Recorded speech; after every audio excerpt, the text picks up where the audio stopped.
thanks for coming on. We actually, right before you came on, we were having a discussion about whether or not you were going to be a Chinese guy. Oh, yeah, no. I have a relative in Hawaii who is Chinese, and his last name is Tom, Tom, and so. Oh, okay. I'm just wondering, with your experience in China and the rest of it, I thought, well, maybe this gentleman is actually Chinese. So I wasn't sure exactly when I first saw you either. So no, just a plain old white American. All right. You go by Josh or Joshua? Either is fine. Whatever is comfortable for you. Josh, well, it's your name. You get to tell us. Yeah, sure, Josh. But thanks for coming on. I just to tee it up real quick. I mean, you and I had a brief conversation. You had actually reached out to me and wanted to join in on the Couch Funeral podcast and all the fiery conversations that Mike and I have. But and you had sent me some information. I thought you sounded like an interesting guy. You actually, if you studied social psychology? Yes. You were, I think, from Ohio, but you at one point moved to China, had lived there for several years, and ultimately found your way back to the States. You're teaching English to Chinese kids online. You practice martial arts. You're a Taoist and a priest, and I don't even know how you can be both. And so but we'll get into all of it. So welcome to the podcast. Well, I appreciate it. Yes, and all of that's true. Do you have a podcast or some kind of are you like blogging with people or? Well, I mean, no, I don't have a blog or a podcast, but okay. I have a faith-based organization, Jade Water Temple. Oh, okay. Which is about me helping to spread Taoism, what it's about, and that's part of me being a priest.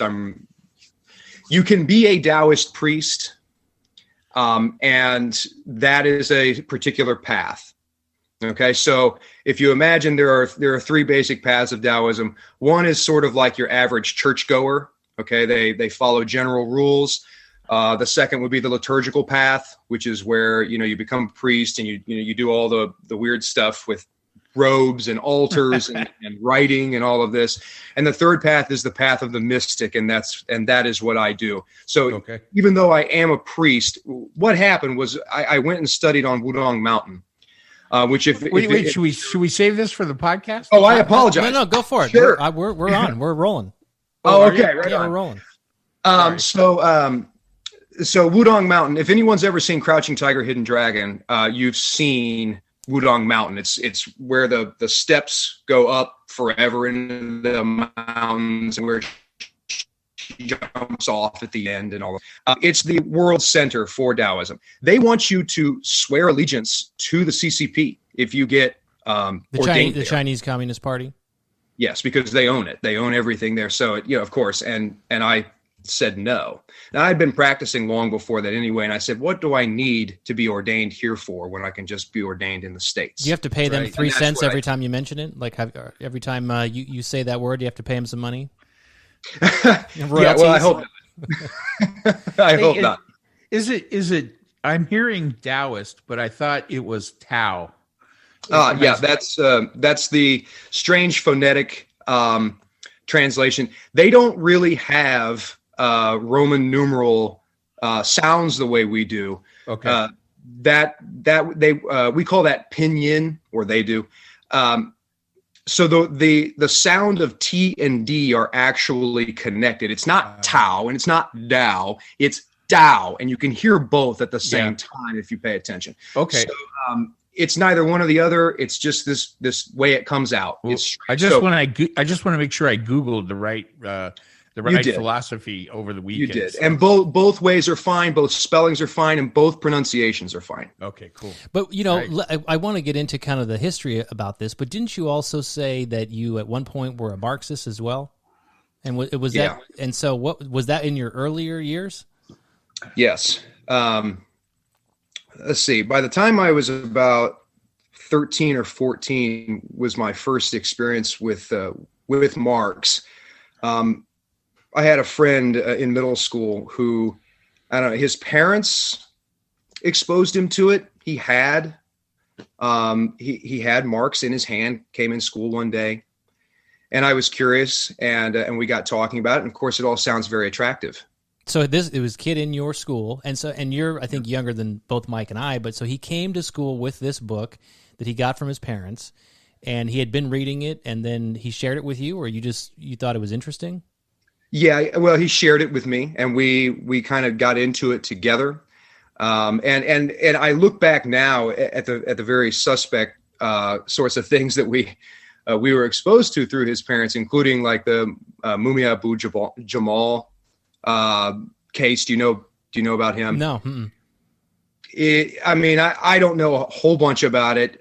Just that he was a black man who has been in prison a long time for a shooting that they claim was not him, but it's pretty solid evidence that it was. It's kind of like the Central Park Five. They're still trying to claim that that's BS, and I'm sorry. My personal research into that part too is also that it's BS. So there was just a constant flow of these kinds of ideas coming in through his family that I was exposed to. My parents have always been Republican and conservative. I grew up Christian, Protestant Christian. So, I think a lot of it was, just getting away from things that were familiar or things that didn't quite jibe with me at the time. Well, that's kind of how a lot of, I think, people find whatever it is. Maybe they're not even looking for it, whether it's religion, whether it's politics. I think it's fair to say, at least in this country, that more younger people lean towards the Democratic Party because that's the party of, hope and change, and it's certainly different from you guys are there in the Rust Belt and the Bible Belt and probably what most of your upbringing was like. But what about this friend? What's he doing now? Are you still in touch with him? No, I haven't been in many years, probably 10 years or more. He became an anthropologist, went to the Ohio State University, and he's off somewhere doing God knows what at this point. But yeah. But how did that, so here you are, middle school's what, 12, 13, something like that? Yep, this would have been about 1997, 1998, something around there. And were you like way into it? Did you challenge your parents? Absolutely. Absolutely. And my father and I have had discussions about it since then. And he tells me about how disappointed he was at the time, but, didn't want to be forceful about it. In some ways, I kind of wish that he had been, but, Like if he had beaten you straight, you mean? Yes. No, not really. But, but no, just, I guess just maybe more forthcoming on why exactly it wasn't right. And maybe, or the kinds of ideas that I was espousing were not correct. Easy to get off track when you're young. It's easier to get off track, especially when you're having an influence, from a source that seems credible at the time. Yes. Friends and their parents and things like that can be pretty attractive as long as they're not your own, right? Right. And I'm sure you guys remember bands like Rage Against the Machine. Yeah, sure. Yeah. This is nothing but Marxist thought. What do you think about the current kind of movement I'm going to take this off of Travis's shoulders. And what do you think about the current talk about social, what do they call it, Travis? What, like social AOC bullshit? Yeah. Oh. Well, tone it down just a little bit. Well, Josh he knows what side of the political spectrum each of us are on, but right.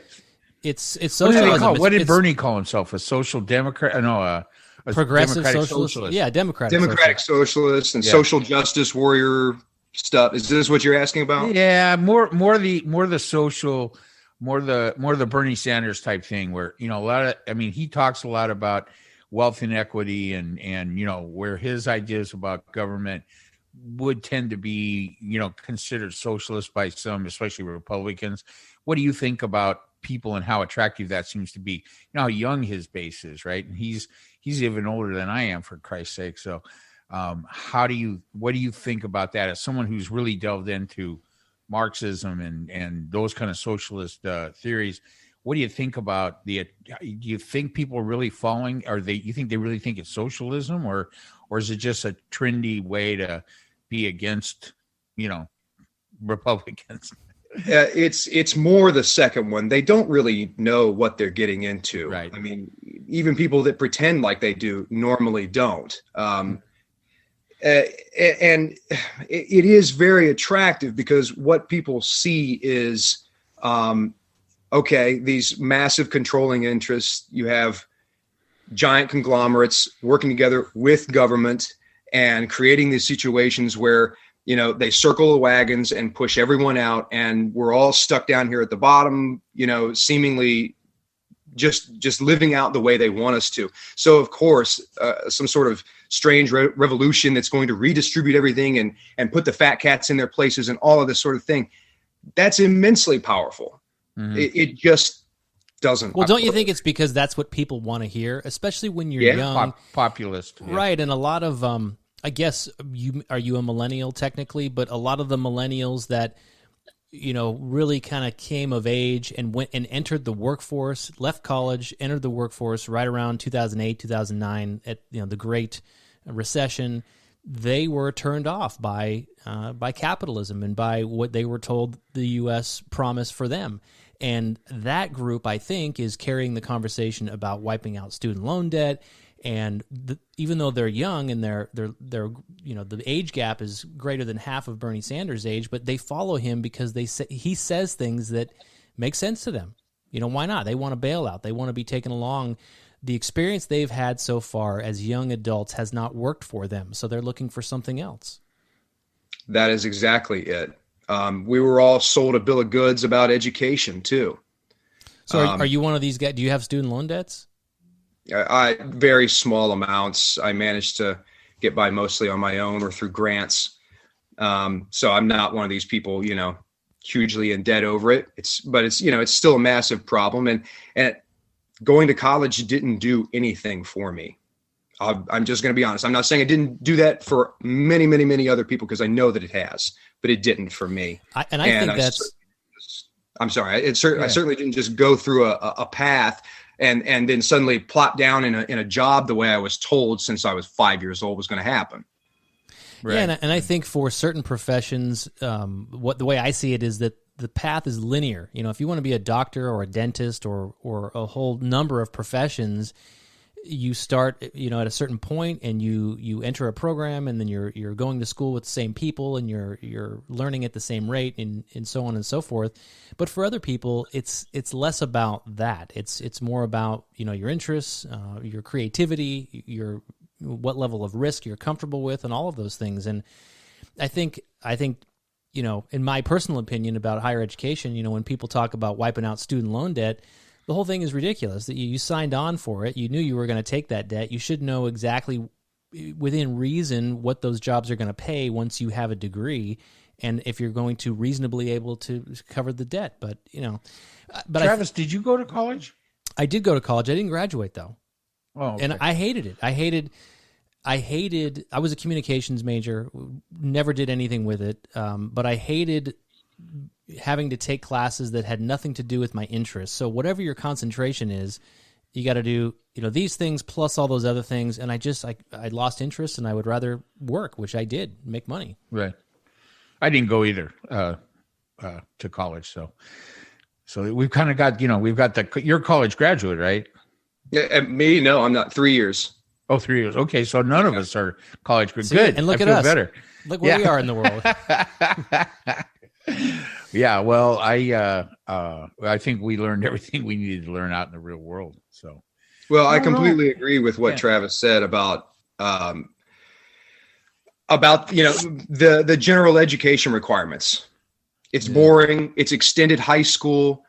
Why are we wasting time doing all of this? If you have your high school education, that should give you what, you know, the prerequisite necessary to move on to things that you really want to do, and that's not what they've done.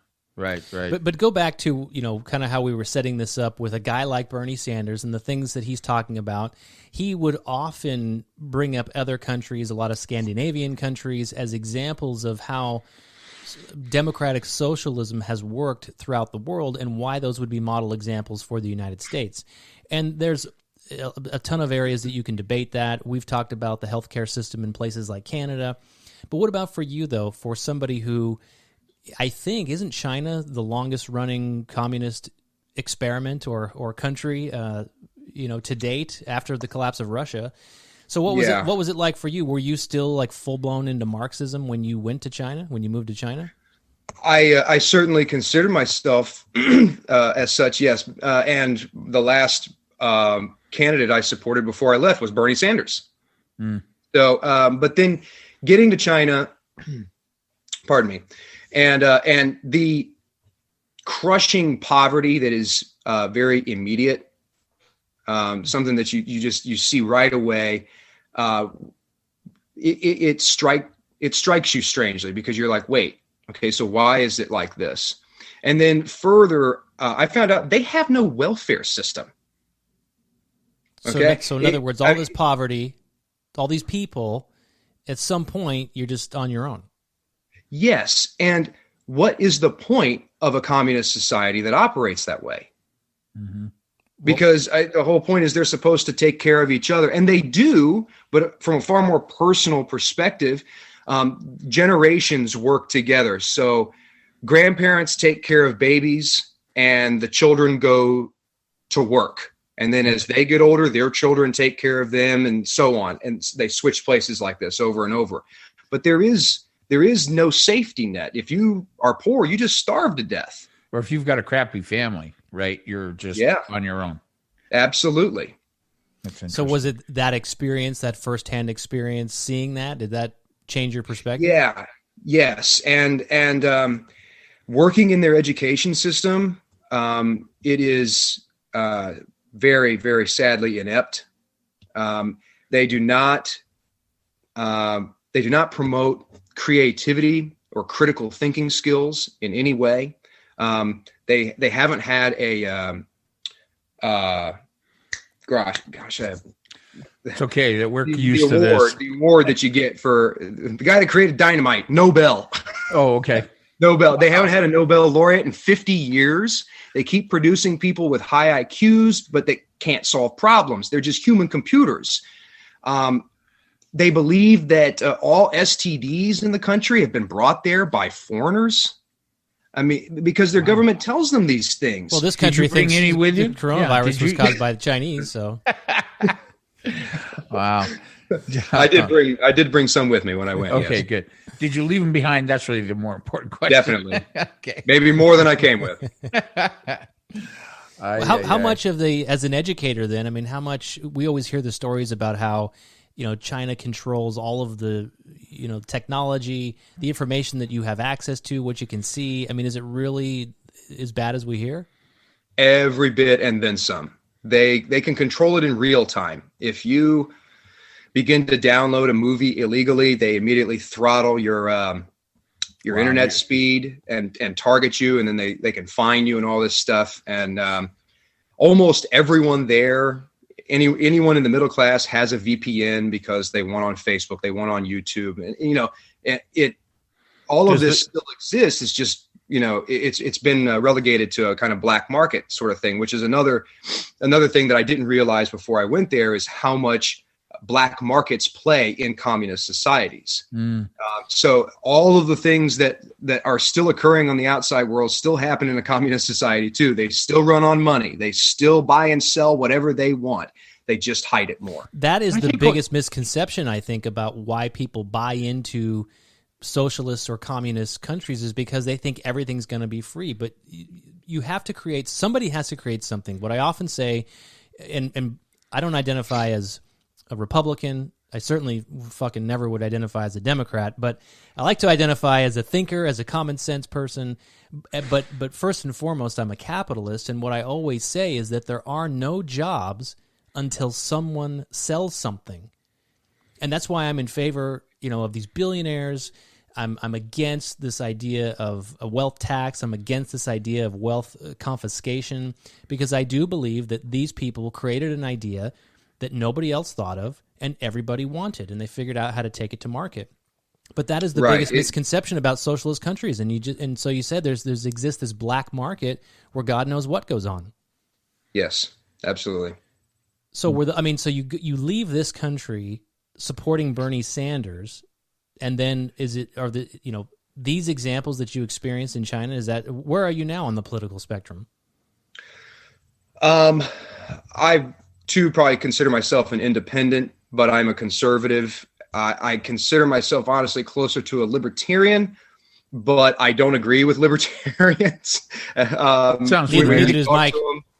Yeah, right. I mean, they're all over the place, and I particularly am against wokeism. I can't. It's gone so far off track. It doesn't make any sense anymore. The Democrat Party got started, trying to help the underdog, trying to help oppressed classes, women and minorities, and so on. But many all of the these civil problems rights stuff have already been, it's already been solved, and they just keep whipping up more and more frenzy to justify these sorts of movements, I suppose. Well, that's an interesting perspective, because I think you're right. And, Mike being the grandfather in the room between us, I think that's why, he's on record as identifying as a Democrat. Card-carrying Democrat. Largely because of the civil rights issues that Democrats have historically championed. But the real question is, and you brought it up, all the wokeism, is it a matter of that Democrats really believe there are still problems to solve, or are they trying to create fear so that they can maintain control? Where is it? Well, I think neither of those. What's that, Mike? It's neither of those, but go ahead. Okay. I want to hear what you have to say after.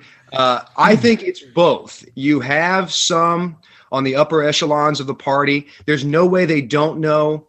And I'll say this is the reason. I watched the Capitol 6, the January 6th Capitol riots Senate hearing, the Senate trial on C-SPAN. And you could tell all of the attorneys and representatives involved, they knew they were beat when they stood up. They looked beaten. They knew that what they were putting up on screen was BS.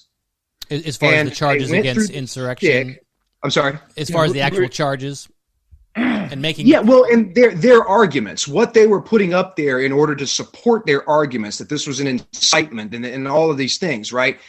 They chopped up videos and stuck them up there and, created a narrative while everyone else in the room is still sitting there. And I mean, Josh Hawley, whatever you think of Josh Hawley, is sitting up there in the wings laughing.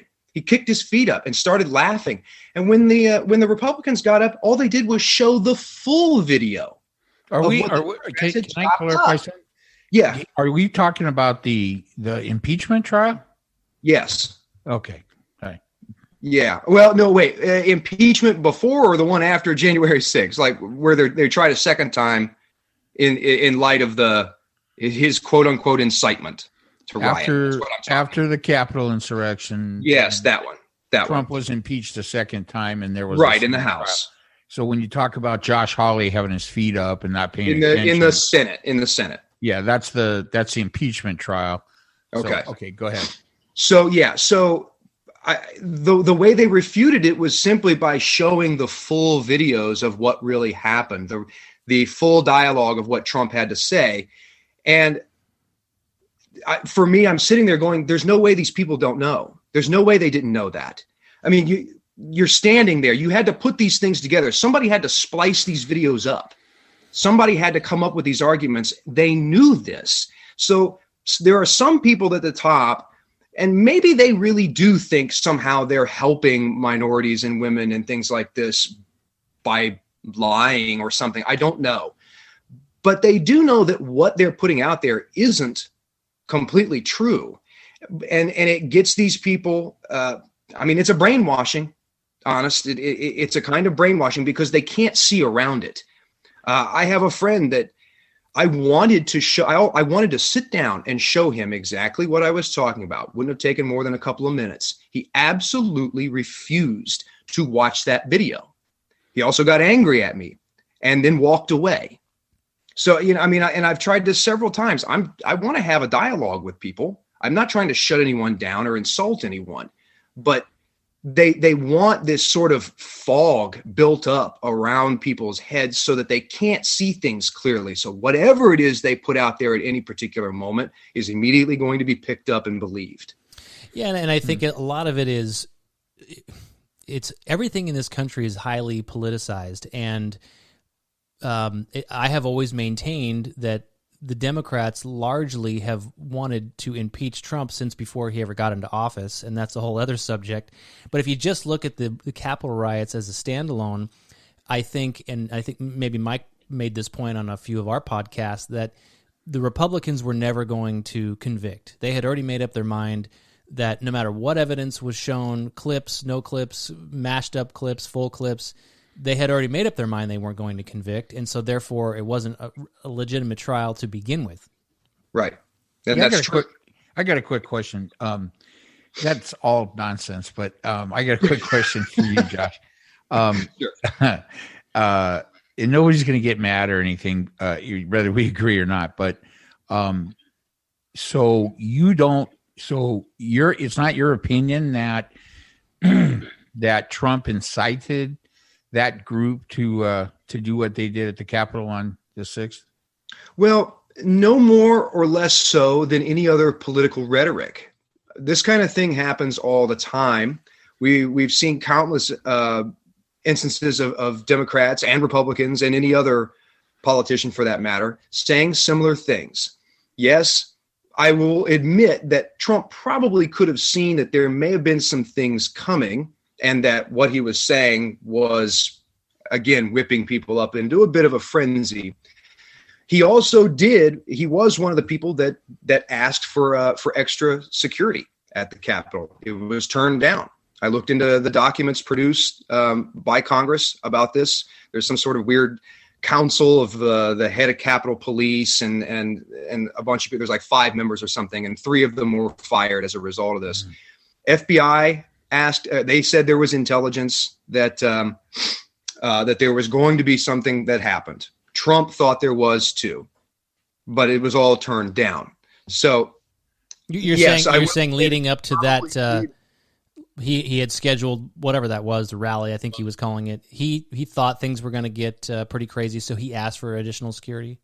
Yes, he did. And I was in D.C. at the first Stop the Steal event on November 14th, a few months before. It was completely peaceful. For that event? Yeah, I was there doing some freelance work at the time, which never was produced because I was relying on Facebook to disseminate it, and they banned anything having to do with Stop the Steal in the title. So you're there on the ground with other people. Obviously, I'm sure everybody there with you is of a similar mind that the election was stolen from Trump, which is, I think that in and of itself is interesting because, and Mike and I have talked about this, we were all hoping that we would have a cut and dry answer. I don't think it does the country any good to have any type of unsuredness or confusion or just flat out, lies on one side or the other. You want to have a clear-cut winner.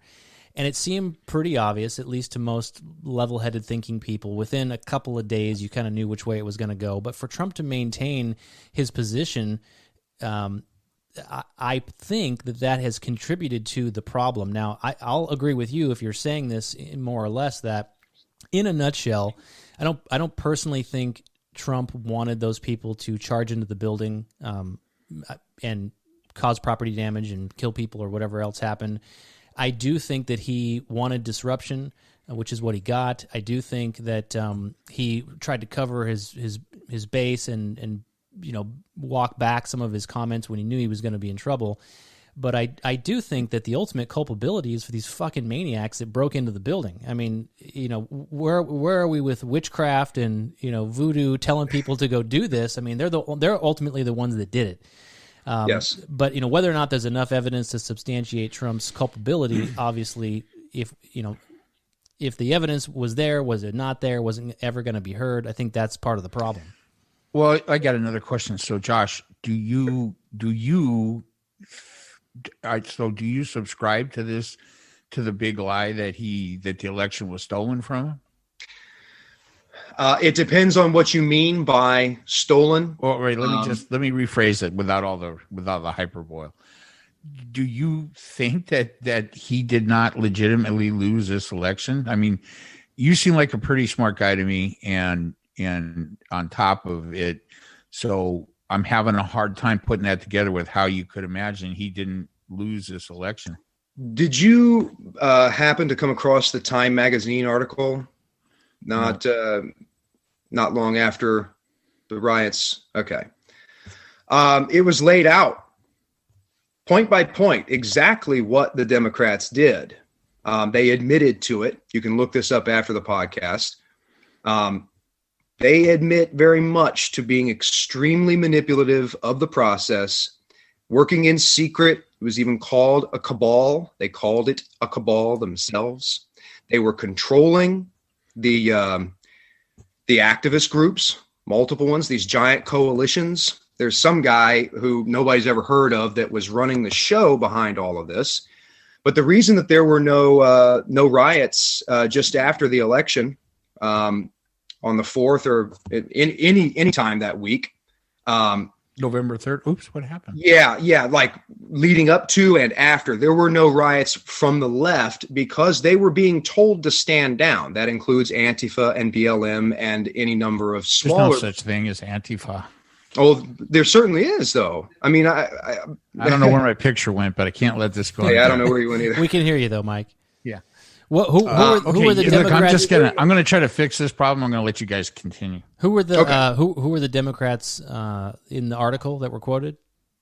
I am not sure. If you want, I can look it up as we go here, though. Yeah, but so this was after. You're saying this was after the election? Yes. Yeah. I'm going to keep talking.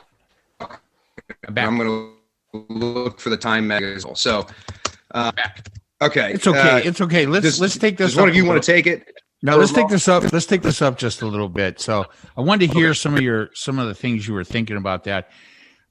Look, I don't know if it's worth discussing. I'm going to be honest with you, Josh, and that's what we kind of try to do here. I don't believe any of that stuff. Okay, there's no Democratic conspiracy. Trump ran an election. He lost the U.S. election because he sucks, and everybody knows it. Don't they He's both the worst suck? president. Yeah, he's the worst president we've ever had, and you had to get him the fuck out of there before he destroyed the country. And so, I don't know. I mean, I'm happy to listen to your thoughts about, but I just don't think there's no. Well, you asked him a question if he thought the election was stolen. He's giving you his and answer. I was looking for a yes or no answer, not the outline of outline of how it was stolen, because it wasn't. Okay? Well, but if his answer is yes, don't you want him to give you his outline? He did. Yeah, he already did. I get it. I get that it was yes, but I guess what I mean is that there are degrees of how one might steal it. Do I think that Dominion voting machines were electronically switching things, from Venezuela or something? No, I don't. But do I think that an entire team of lawyers attacked the democratic process for the better part of a year in order to make things easier? Yeah. Hugo Chavez is the only part of that, I believe. Well, like I said, I mean, this is something that's verifiable. You can look up that article, and it is quite long and extensive. It outlines every bit of what they did. Isn't that line of thinking kind of similar to the Russian allegations in the prior election, where basically, it's my belief that Russia didn't interfere with the election in the sense that they didn't cast and create fake votes. They attempted to, and in many cases successfully manipulated people into believing that you couldn't vote for Hillary because she was crooked and illegal, and they accessed information that would corroborate that story. But the Russians themselves didn't create or cast fake votes. So isn't this line of thinking now, fast forward 4 years later, similar in the sense that if the allegation is true that they attacked the democratic process, it still was the people, the citizens of this country, that cast their vote by the sum of whatever it is, 11 million more for Biden? Yes, you're right in that way, but there is also the media to consider, because the amount and depth of misinformation that has been consistently put out is enough to legally say that it was stolen, because these people then are not actually making their own decisions. these kinds of companies should at least be held to account. And elections are so important that you can't just outright lie about people with no repercussion whatsoever. And when we're talking about the New York Times, this is ABC, what NBC, CBS, they put outright lies out. Oh my God, dude. So I get your passion for that, and if you believe that, that's okay. But it is my personal opinion that the Trump administration and the news media outlets that support that, Newsmax, AOL, OAN, Fox, although they've kind of fallen out of love with each other, Fox and Trump, and all of Sinclair Broadcasting. These are very bad, corrupt news organizations. So when you just turn it around and call all the legitimate news organizations liars and this and that, that's just not how it has been. It's not how it was over the 4 years. There's been no massive lying on the part of mainstream media. That's just all QAnon nonsense. Wait. Okay, wait. I will concede that the other news organizations are every bit as partisan. That's true. The real lie is believing that there are any news organizations that aren't. I don't think I can agree with that. Or the other, and it's up to the individual. And again, personal accountability. It's up to the individual to help, to sort and separate those lies, but it becomes pretty blurry after a certain amount of time. But the traditional ones have been essentially bought out by the Democrat Party. The Democrat Party is a much larger party than the Republican Party is. You're just off the track right there. There's no buying out the media. It's not an official buying out. No, I don't mean that they literally purchase the stock and then slap their name on it. Mainstream media do mainstream media agree more with Democrats than they do with the Republicans? Yeah, they do. And is there a liberal media bias? Yeah, there is. But it didn't cost Trump the election. He cost himself the election because he's a fucking buffoon. Well, let me ask you then, what would be the particular points you would say that caused that? Well, listen. The American people voted Trump out of office, right? Legitimately, because they don't like what he was doing, because he failed, right? And because he's a liar and he's mean-spirited and he doesn't give a shit. He has zero empathy for anybody in this country. I don't even know. I don't know if you're a Trump supporter. I didn't ask you that question. Sure. Are you a Trump supporter? Huh? I am, but I was also just using it as more of an example. I'm not here to flog anybody in particular. No, and we're done flogging. Yeah, we're done flogging Donald too. But I mean, listen. So I can't just sit by and not respond to wildly unfounded claims about. Well, that's what I'm saying, right? Mike. Do you mind taking? You said he's a mean person. You said he. Listen, the American people can see what a piece. Can you take one in particular and break down how exactly you came to that conclusion on it? He's a racist. He's a racist. Yeah, he is a racist, misogynistic, self-involved, okay, so we're at xenophobic piece of shit. Yeah, from way back. I mean, listen, he's been that before you were even born. Okay, so then can I ask, what are you using to base that on? How did you get to his racist? That him and his father were convicted in New York for racist Mike real estate this. Policies? Yeah, you declared him on one of the podcasts that he was a convicted convicted racist. And something to do with lending practices. I don't know, but here's the thing: we can get into the weeds about all. You this go, stuff. Travis. We're getting into the weeds, but here's the bottom line. Keep it at a higher for me. It's best to hear from these guys. We often play clips, Josh. I don't know if you hear on our show, but we have just two bad choices from these guys. President Trump did a phenomenal job. You don't have it in your blood. You could have never done that job. Vice President, go ahead, sir.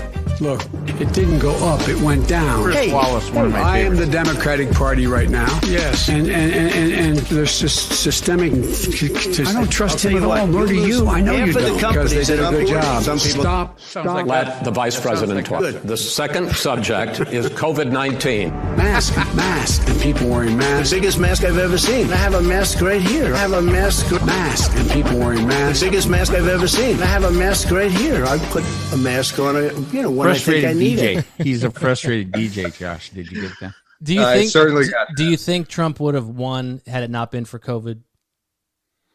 Yeah. No. We'll split the difference.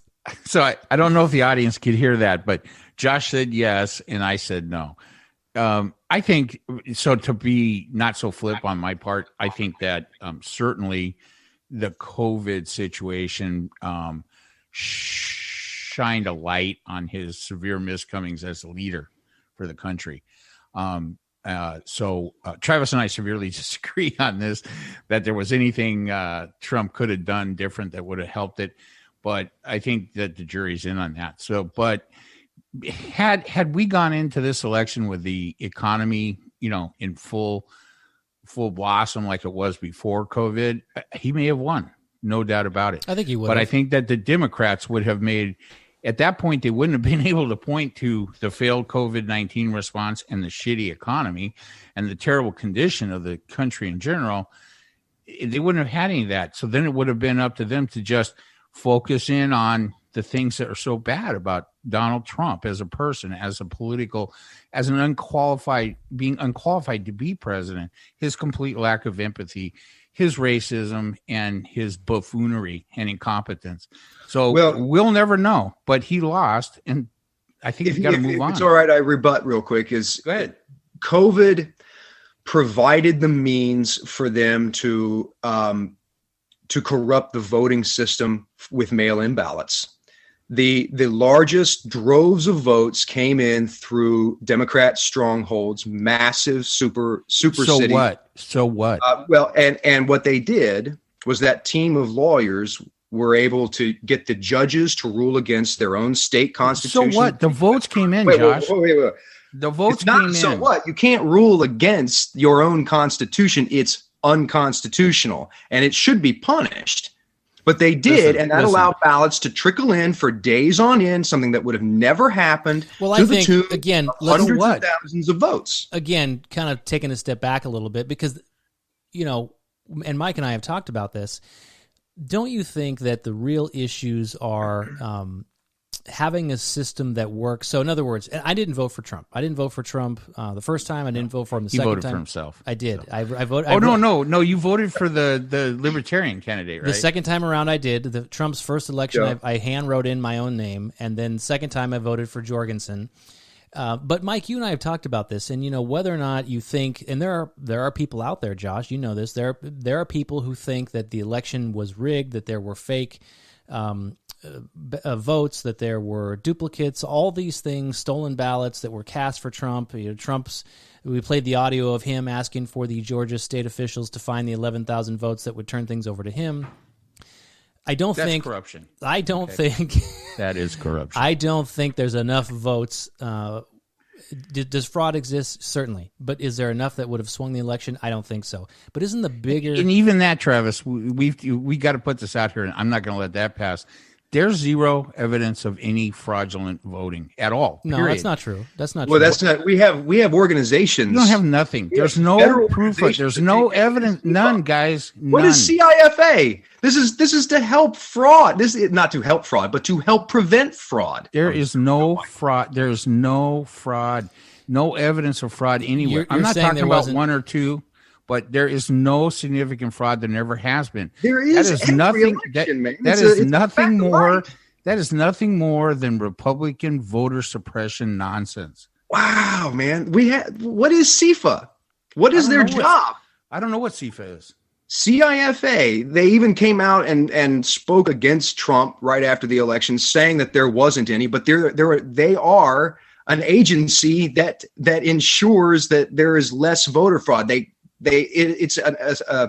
It's something that attacks our system every single time, from foreign governments to domestic. The only verified voter fraud this time around was Republican, not Democrat. And it was just like one case. Wait, doesn't that mean what you just said wouldn't be true, though? Show me any verified. There is, if it's a Republican? Show me any. Look, when I say that, okay, so let's back up because I don't want to get all too wound up here, all right? When I say there wasn't any, I mean, there was no significant. Was there one? Was there two? I don't know. But nothing that requires any changes in voter laws, any attempt to suppress vote by mail or close voting booths early or limit early voting or any of that is strictly Republican voter suppression, mostly happening at the state level. Having laws at all for voting is not voter suppression, and every country on the planet has them if they have a voting 250 system. bills have Canada, been Mexico, and a bunch of other third-rate countries as well. And so saying that everyone should be able to vote is the same as saying that there's no such thing as citizens. I didn't say any of that shit. I think we and here's really the question that I was trying to get at is, should there be changes to the way that the voting process is done in this country? No. Whether or not they needed to be done because of this election or not. And I, for one, think we need to. I don't like the word voter suppression. I don't think there should be any deliberate attempt to suppress the vote. But there is. Although there are 250 state government bills in the process right now in state governments that are aimed to suppress the vote for 2022 and going forward. You guys can deny it. You cannot. What does that have to do with anything? That's rhetoric, truth. And it is strictly voter suppression in all the usual suspect states. Well, what does that have to do with anything? You have to tell me what that means, because saying voter suppression is real is a matter of definition and rhetoric. You have to define what's actually occurring. If you're just saying that voter rolls are being purged because they're 10 years too old, that's nonsense. I'm not going to listen that's what's to happening, though. Yeah, I'm not going to let that pass. None of this crap with voter suppression is legitimate from these Republican Can state. you define what that is? Can you tell me what you mean by voter suppression? I already told you what it is. I'm not going to repeat it. There are 250 state bills in state governments right now aimed at suppressing the vote in upcoming elections, and they need to be stopped. And that's wrong. And there's only one reason, and that's because they're trying to stop Democrats from voting. Because when Democrats vote, Republicans lose. 85 million of them voted. They ain't stopping them at all. Wait a minute. Again, I'm trying to get to a level here. I don't want to get into the weeds. I don't want to have it. I don't want to. I don't either. That's not what I'm trying to do. Yeah, but wait a minute. I don't want to talk to Trump supporters about Trump. Okay, I don't want to. Is Trump going to run again? I fucking hope not. Well, I honestly think it's still up in the air. He intimates yes. Other people say yes. Some say no. He's fading. So I don't think he knows. I think it's not the time for him to know. He has to see how things are going to pan out in 2022 and what kind of support he's going to have going into 2023. Without that, no. Isn't he going to have support when he launches his alternative social media platform? If he does that too. I mean, I heard the announcement, but they asked him that right after he left office, and he wasn't going to do that then. So, I mean, when he makes up his mind.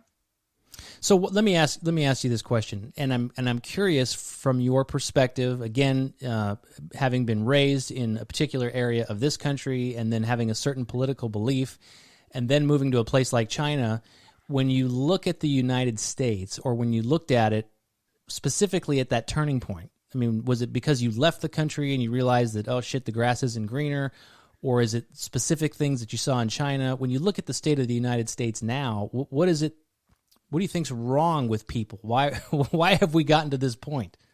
Okay, so the answer to that is yes, all of those things. The shock of being other places, and grass was not greener. But I noticed a very marked uptick in really strange propaganda and rhetoric. People saying really weird things, and just suddenly people that were normies one minute were, a year later, just a normal person, not really into politics, just enough. They watch the evening news and leave me alone about it. You know what I mean? And then suddenly they're political animals, and they're talking about this and that. And it didn't come through Facebook through me, because I got off of social media for 7 years. And, why do you think so that's I was happening? Just having it come through people, filtering through people, and these conversations, which would normally have just, either come and gone and not been hyper politicized, suddenly were. And those kinds of things don't really happen without being nudged. Why do you think that happened? Entirely artificially created, but they do require some nudging. What's that, Mike? So why do you think why do you think that you're seeing that? Well, at the time, 2016 or so, this was the 2015 or so was when BLM was created. And they knew Trump was coming into office. They didn't like it. The Republicans didn't like it. Democrats didn't like it. And essentially what you have there is behind the scenes establishment. So, and you see a lot of this. You see a lot of what the left pushes, the right simply accepts.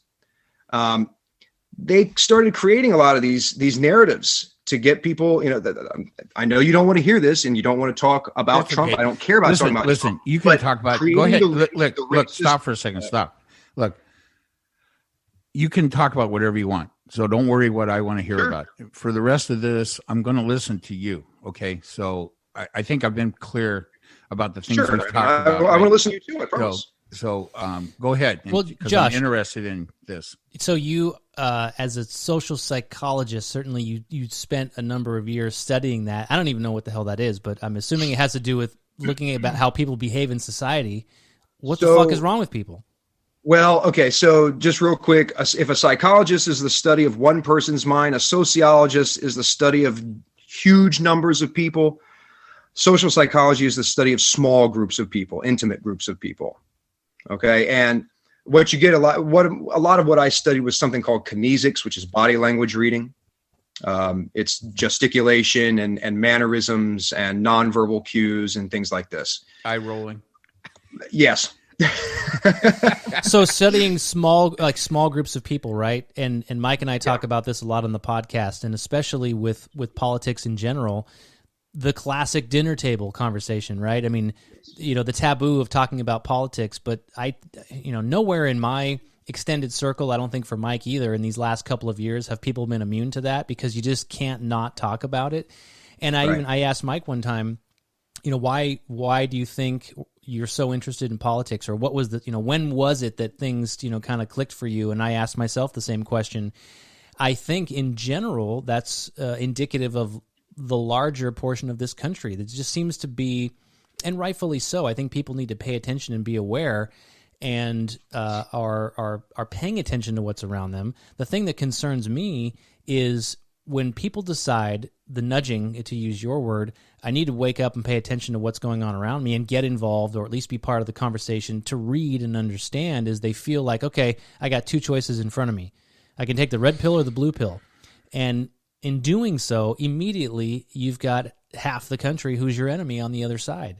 And so I'm curious from a psychological level, what can be done all the way back to the dinner table about having these conversations, or encouraging people to get involved and understand the world around them without the hate, without the vitriol, without you shouldn't have to win at the expense of somebody else. Does that make sense? Or am my vision's too lofty? No, that's absolutely. And my answer is every bit as lofty. It's humility. How so? The way to change it is doing what we're doing right now. I mean, ideally, we would be in the same exact room, but we have to be able to sit down. And unfortunately, the couch funeral budget can't afford the airfare yet to fly you out. But... You let me know. Right. But no, to sit down with what evidence we can have, to not refuse conversations, to not allow emotions to shut down the conversation itself. It has to continue. No matter how angry we get or how much we think someone is full of crap, you still have to continue to listen to them, and you have to follow it through. It's follow through, you know? Okay, so we make a point and go, okay, well then what are the reasons that you say that? All right, and then let me see that and show me how you make those connections. Okay, here's the issue that I have with that. All right, here's why. All right, well, here's my evidence for that. I mean, it's the best we can do. There really isn't. You're likely to get a fan letter from my sister because, you know, I mean, I have the same conversation with that same level of intensity with that particular family member because, you know, somewhere we diverged, you know, in she's pretty, you know, she's pretty, not that you are, but she's pretty far right. And she's happy about that. I'm not talking behind her back because she's probably listening to this, but she's going to agree with the way you presented your thoughts about Trump, about the election, about Democrats. So I am, you know, I don't want to get that, you know, that wound up. That's not my goal. So I'm trying to unwind here a little bit and listen to you a little bit more and stop talking so much. Travis will. He stopped smoking a number of years ago, Josh. So there's still some after effects of that. Yeah, really. In an ideal world, I'd be smoking right now. But so go ahead. So, yeah, I agree with all of that, too. We have to keep talking about it, right? And that's what's not happening out there. Right. And that really was the genesis of this podcast. Yeah. Right on. And that's, I mean, this is what needs to happen.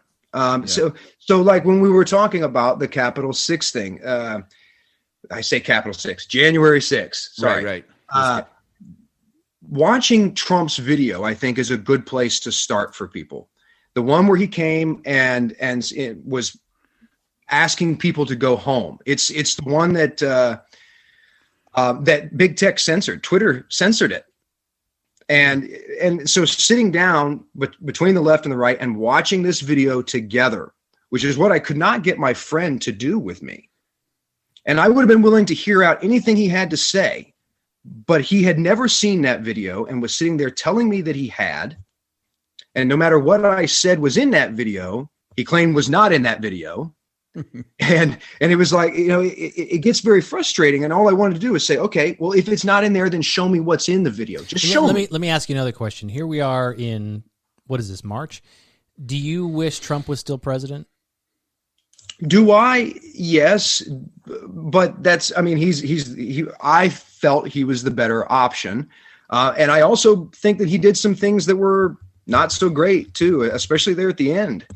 I think, you know, regardless of what the Trump supporters did that day, him throwing them under the bus was not good for his constituency, honestly.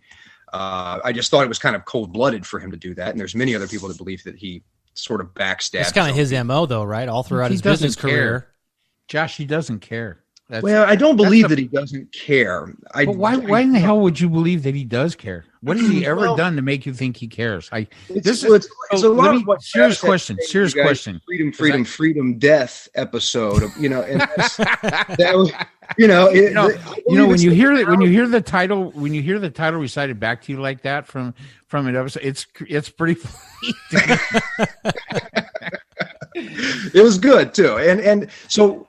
I mean, okay, so Republicans are more hawkish or whatever than, say, a libertarian, but freedom is honestly the answer, because you're never going to have enough of these social programs and filtering people's tax money through this and back into that and whatever in order to get wealth distribution and for people to be equal and to have equity of outcome and all of these things. It's just not possible. You have to give people space to do things. And Trump, I believe, was attempting to do that. Whether he cares so much about me individually is not necessarily my point. It's that he cared more about freedom than equity of outcome. And I just think that's the best way to go.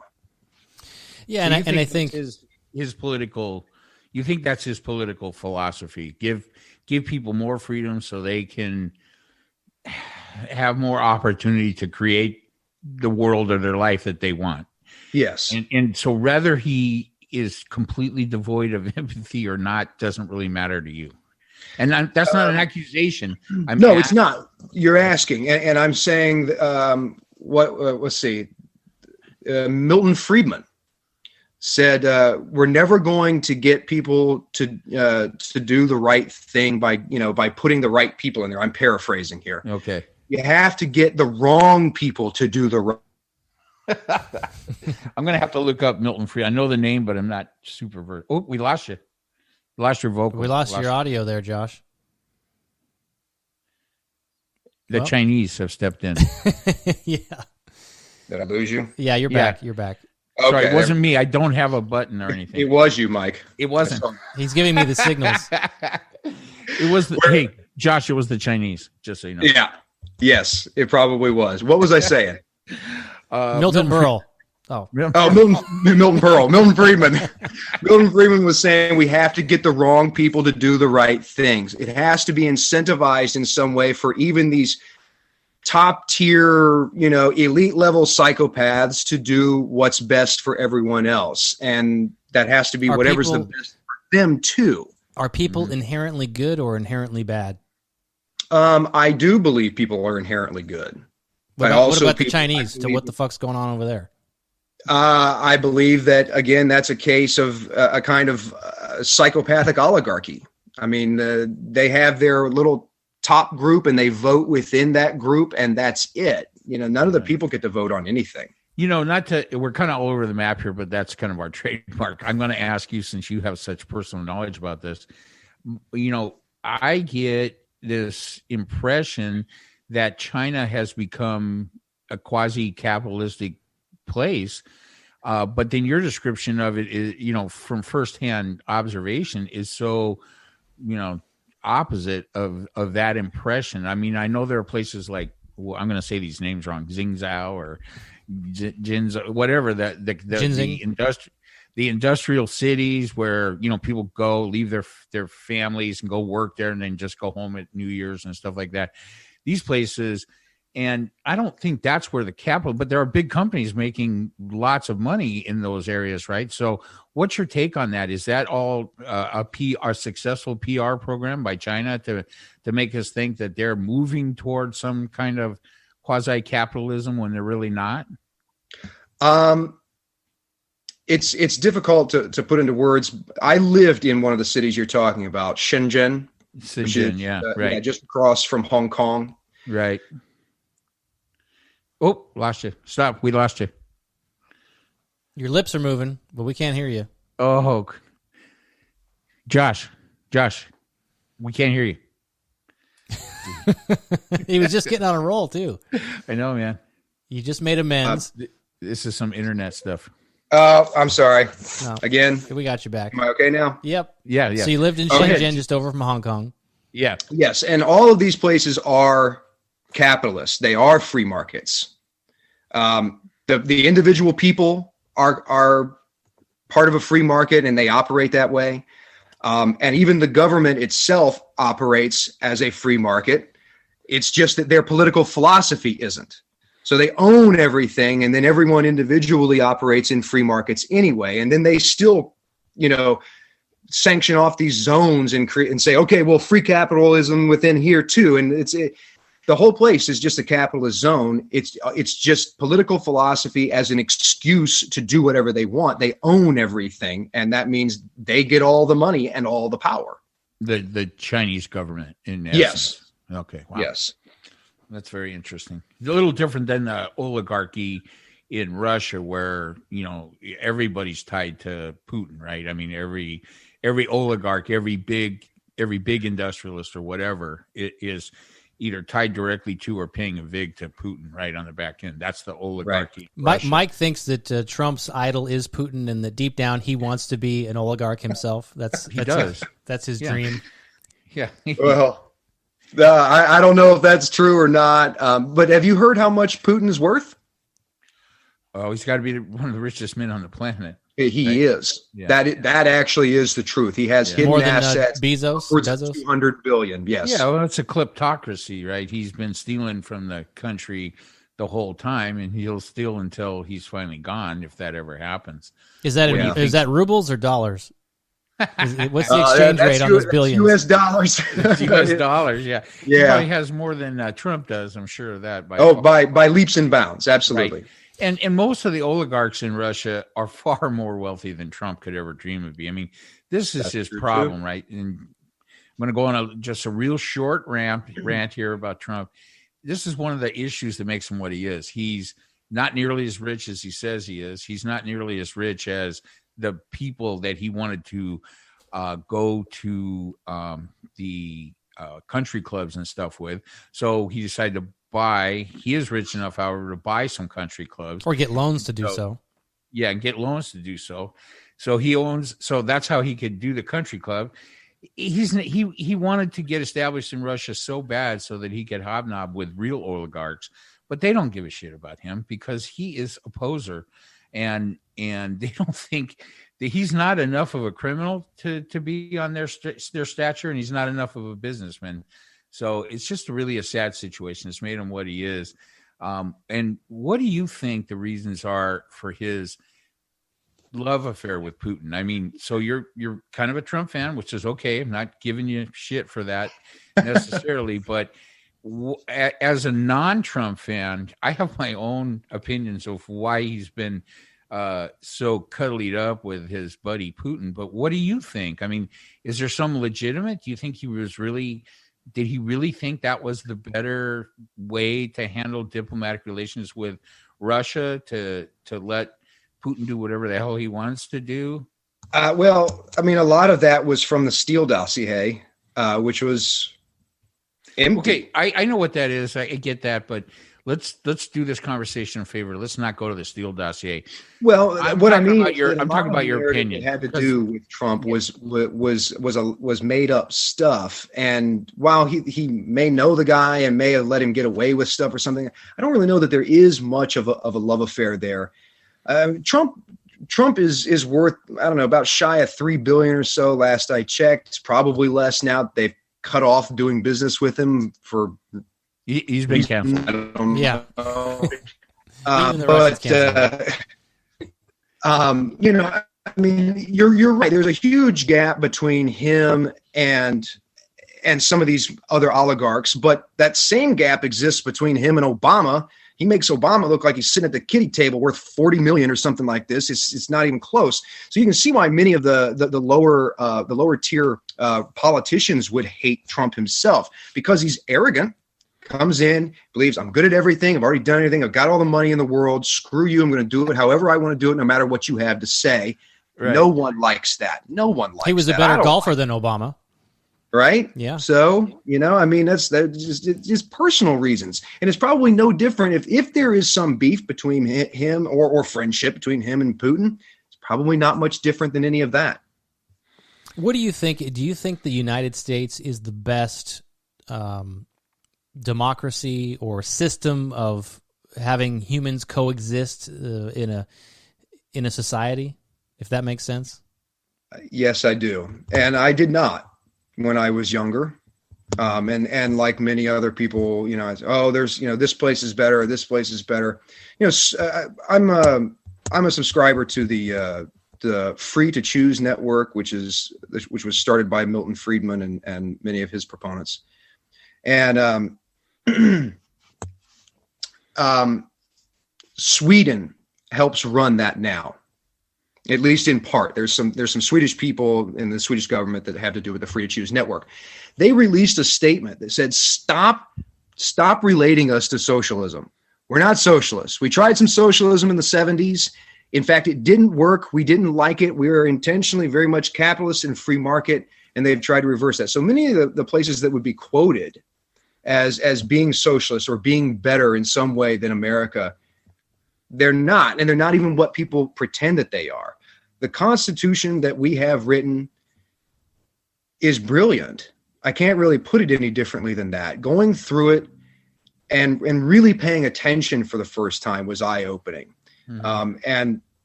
And seeing how well they balanced things. They really, really thought things through. They could really see that there were a lot of issues but we're talking about people that had just come out of monarchist systems, ending absolute real tyranny that we've never really known. And we had some of the brightest minds that have ever existed. all just kind of hanging around the same place. We were very fortunate to have it designed by them. So yes, absolutely. I do very much believe we live in the best option right now. If somebody is able to show me something different one day, more power to them. Well, I'm interested to get your, well, I don't know that I do. And the reason I wanted to get your opinion on that is you mentioned kind of a deep dive into the Constitution. Mike and I had a podcast where I was giving him updates this past summer. I wanted to read the Federalist Papers, and which I had never done before. And I picked it up because I wanted to understand what was in the minds of our founders, and if the experiment of America, some whatever we're up to, 245 years almost later, if it still holds up, if it still makes sense. And yes, the Constitution is malleable and it has, provisions to make change as we should, as society changes, and some of which was long overdue when we brought change through it. But I looked at it and I think, does it still make sense to have it this way? We started with 13 colonies and then we expanded, and here we are now in 2021. There's constant articles in the news about creating statehood for D.C. and places like Puerto Rico. And it's worth saying at this point of the podcast, which I haven't already said, I'm not an expert on anything. I don't know shit. I'm not an expert on anything, but I do have opinions, and I am curious, and I want to understand things, and I react to those things that I want to know more about. But when I look at something like the Federalist Papers and the Constitution, I just have to wonder if the experiment maybe has outlived itself. And so I always say, and Mike warns me to not go too over the deep end so I don't get arrested, but is it time to split up this country? Does it make sense to have This might be a good time, Josh. Yeah, this might be a good time, Josh, for you to reaffirm your commitment to the United States. This is the part we're going to do the Pledge of Allegiance. As I am doing right now. I am fully committed to the United States. Go ahead, Travis. We will insert the Pledge of Allegiance here.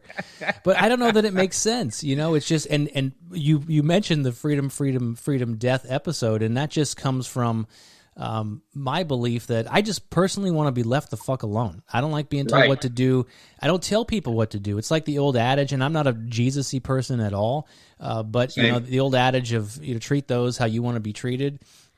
Certainly that's not what I see when I go out into the world. We're at war with one another because one side is trying to convince the other side that they're right and that you're wrong. And there's not as much listening as there needs to be, and there's certainly not enough coming together to find a way forward. I think that got worse during Trump. Mike at one point had asked me a question, do I want Trump to win? I don't remember what I said at the time, but I asked you, Josh, a moment ago, do you wish Trump was still president? I don't. We had two bad choices, unfortunately. I wish we had a viable third option, which I attempted to put my name into. We had two bad choices. I think Trump was the worst of those two. I think our country will be better off for him not being in office, but it doesn't change things. We're not magically better overnight because Trump is gone. And I just can't help but wonder, is there time for radical change? And you're right. The American experiment certainly needs to be checked and rechecked. It's like you're saying, as we go along, make sure what it is we're doing is still in line with what needs to be done.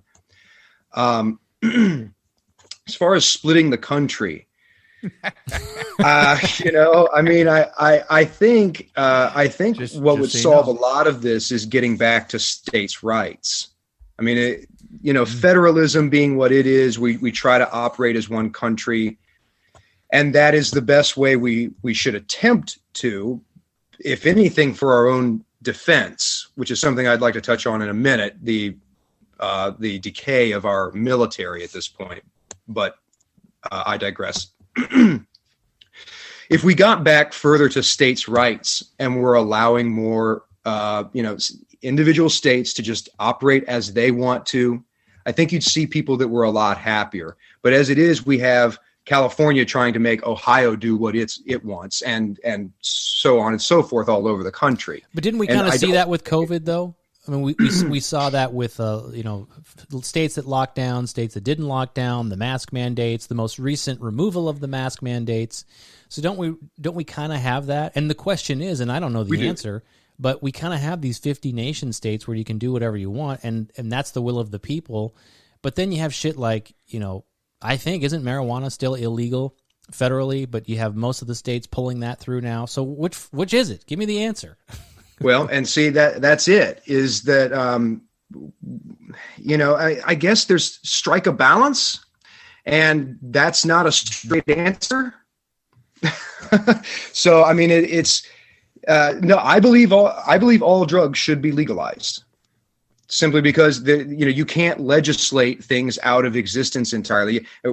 Murder's illegal too. Let me know when murder stops. So it's a lot of these things. COVID, okay, so we can open up in Ohio and then stay closed in California, but are we going to travel between? Okay, well, I mean, does that require federal intervention or maybe just agreement between one state and another? What is the state of affairs in Ohio? Conservative enough, I suppose, for myself, but not really as much as I would prefer it. Many people are very unhappy with our governor, Mike DeWine. We've been locked down. We still have mask mandates, and most people would prefer us to be, wide open. Did you guys have a pretty good governor a while back, Kucinich, or he started out that way, and then most people hate him now too. Kasich? Okay. Yeah, Kasich. Yeah. Oh, okay. Well, he was a presidential candidate. Yeah, just on this last one, right? He could have got my vote if he kept going. See, for me, he represents the middle road between the two parties. The common sense. Yeah, but he's too left wing for a real conservative, I think. Right. Well, that's it. Most people consider him a rhino. A rhino. Yeah. Josh, let me ask you a question. So we're talking about states' rights, federal control. What's the balance? What do you think? Where do you think civil rights falls in that equation? So, I mean, is civil rights something you're going to leave up to the states, or is that something that needs to be oversaw by the federal government to make sure? What do you think, especially in view of some of the past history of some of the states? I don't want to mention any part of the country in particular. Mike hates the South. But well, yeah, and I don't see any Confederate and New York. flags He fucking pissed off New Yorkers last week. Yeah. So and that's difficult. It is difficult because I'm sort of apt to say, well, leave it up to the states, but there needs to be a kind of bare minimum. But then who decides that bare minimum is? And then that would be mandated across board, and then you'd have people unhappy with that. I don't know. Civil rights. Okay, so when people talk about slavery, when they talk about North and South and things like that, slavery was almost immediately abolished in the North. It's sort of like people just forget that. Half the country did not have slavery for almost our entire history. Mm-hmm. It was, like in the 1780s or something. So, and so then that comes back to, to reparations, and I don't want to get into that yet, but so how does California decide what civil rights are versus what Ohio decides civil rights are? Well, I guess that should be states' rights, but I don't know. It's very difficult, and it kind of just has to be worked out as it goes, as most things do. Do you think that it's pretty easy for three white guys to sit on a podcast and say, "Well, let the states figure that out"? I think that I'm surprised we haven't figured it all out yet. Yeah, I that's interesting. I mean, when I understand the states' rights thing, and I get the historical context going back to how important that was, and why we call this the United States and not just America or whatever. Or, there was always this at least intellectual idea of individual states kind of overseeing their own future and their own fortune, but then you get some issues like that are just too ripe for abuse, and when left to states, we've seen what happens with Jim Crow laws and things like that. So that's why I wonder about that. So when you're talking about states' rights, about, hey, are the states going to decide how to deploy their highway funds? Yeah, let them figure that out. But on bigger issues, I'm afraid that we need a more even-handed application of laws and civil rights and things like that. And I think that's a valid concern. Go ahead, Travis. Go ahead. Well, and Mike and I have debated this. I think that's a valid concern, but I would say that it's not one or the other. I mean, the bottom line is I think it's. I use this example. It's too big of a landmass, this country of ours, with too many people, with too many differing opinions to figure it out under one or the other.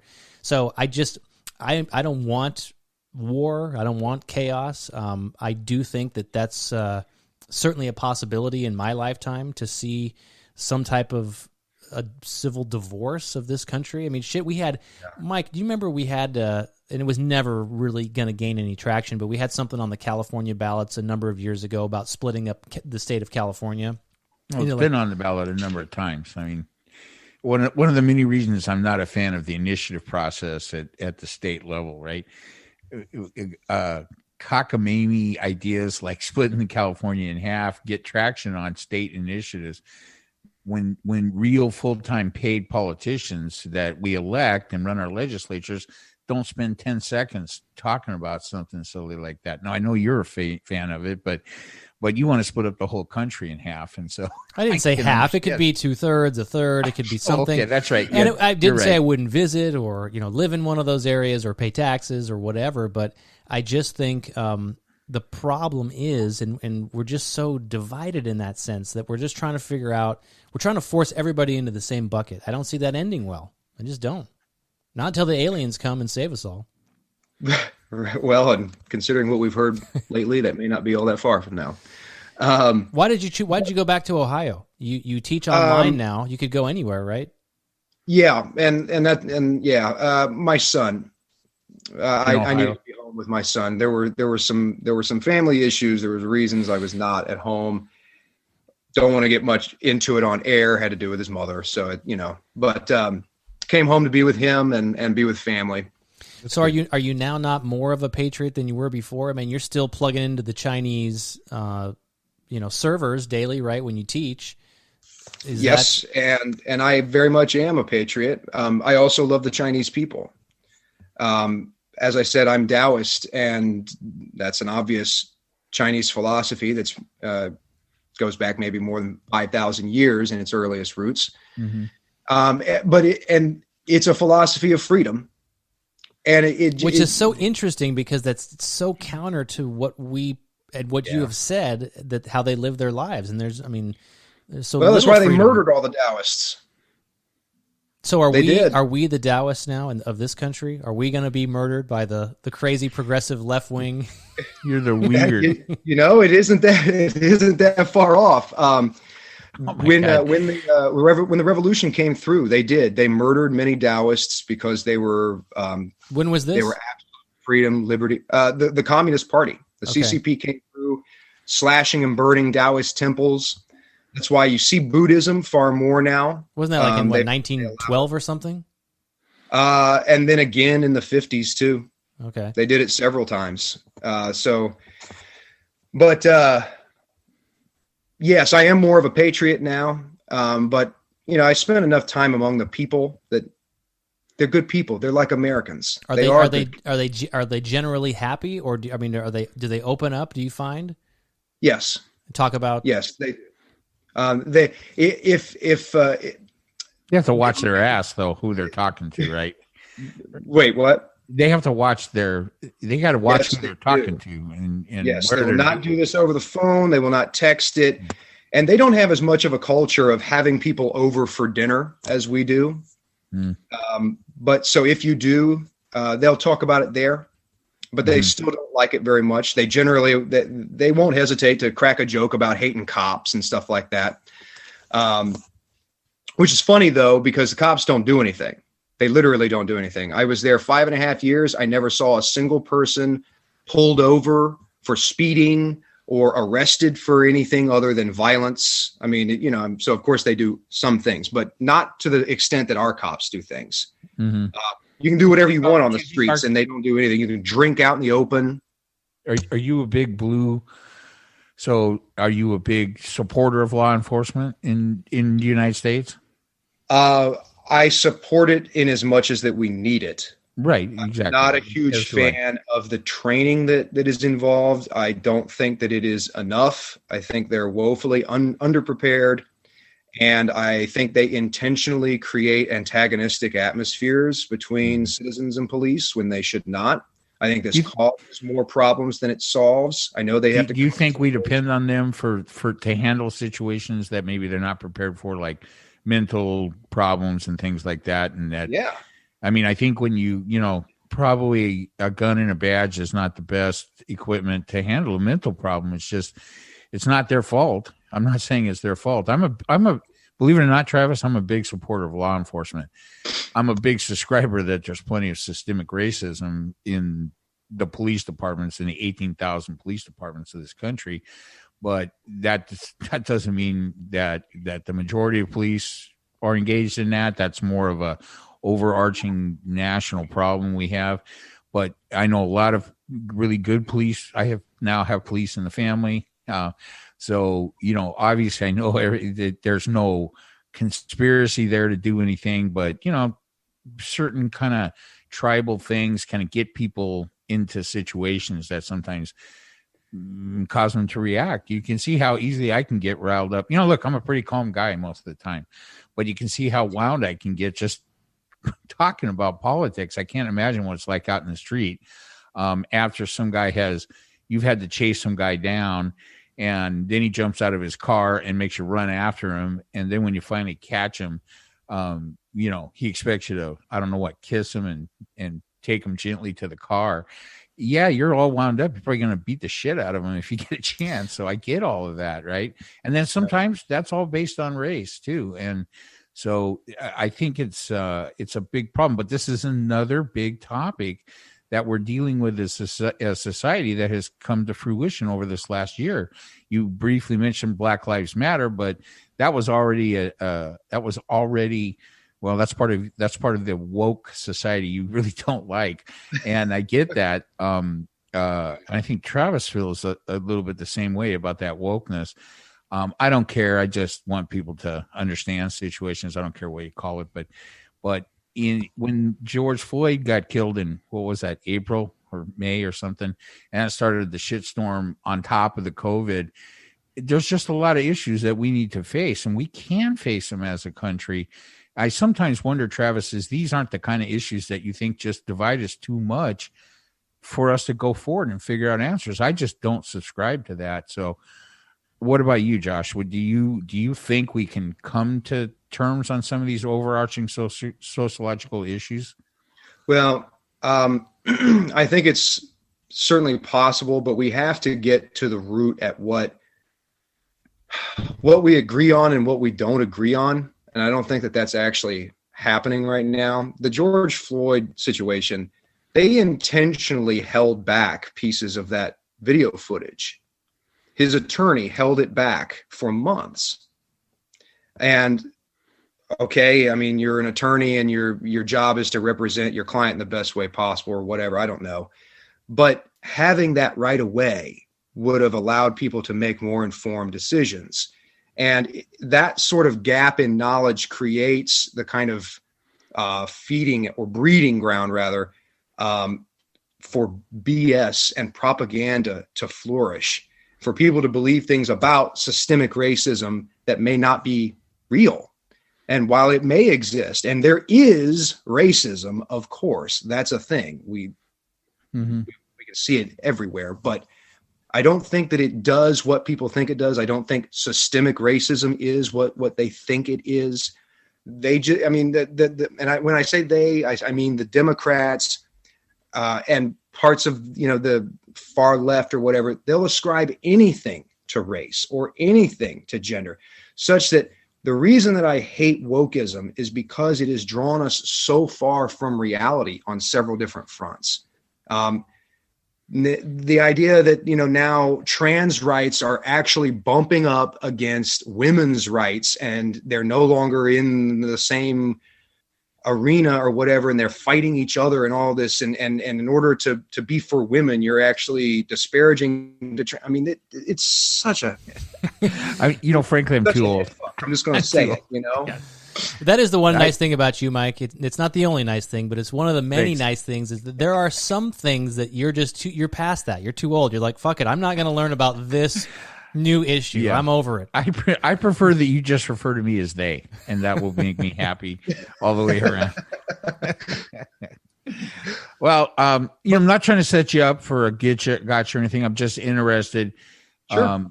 I don't have, other than Travis, I don't. So, I almost blew my chance earlier, but I don't have a chance to talk with people that are so, sort of diametrically opposed to the way I see things that often, without it being a problem. So, so I find this very interesting. I mean, again, so I'm always surprised when people that I have a chance to talk to, and then if I don't know you and all I know about you is you're a Trump supporter and maybe you're conservative and you were a communist for a while, I don't know. I don't come out of it with a great, I'm like, without actually talking to you and getting to see that you're a decent human being and a smart guy and all of that, and that you're interested in conversation, not arguing, then, I'm going to come away with the wrong impression. I think that's, you're the one doing all the arguing. Yeah. I know, I get that. And I feel bad about it, but it's been a rough 4 years for me as listen, you guys have to understand, both of you. I've been hearing this bullshit longer than both of you, and I'm more tired of it than you guys are. And so, and I just want to hear and learn, why you see things the way you do. I think that's what Travis was trying to keep this on track to do, is to try to understand where you're coming at on some of these issues, right? So I do appreciate you putting up with my wound upness there. I'm not as woke as I am wound up, just so you know. But it's I think one of the major issues is and I kind of alluded to this, but when somebody identifies a problem, whatever it is, if we need to make drastic changes with, say, something like the policing in this country, when somebody says to you, here's the problem with policing and here's what we got to do about it, I immediately, that's like oil and water to me. As soon as you tell me the answer, I've already lost you, because I haven't had a chance to think about it and give my input. And I know somebody who, you go to a restaurant and they're always ordering off the menu. And while that can be annoying, I appreciate the fact that, I want this salad, but with the dressing that comes on that salad. And I don't take the chicken off and give me the shrimp or whatever. But the point is, I don't want to just pick off the menu. If this is the problem, then certainly the answer isn't as simple as just doing this. It's probably a combination of multiple things, maybe both, and maybe even something that you're not presenting. And I think to broadly paint it like that is an example of the issues in this country. Well, and Mike, you were saying about if you hear a few descriptors, you may make a few conclusions, basically. Yeah. It's I don't think it's any different for anybody else either. I mean, what I try to do is just wait and see if that person is going to be a rabid partisan. If they start spouting a bunch of, it's no different than QAnon for me. I'm not a QAnon person.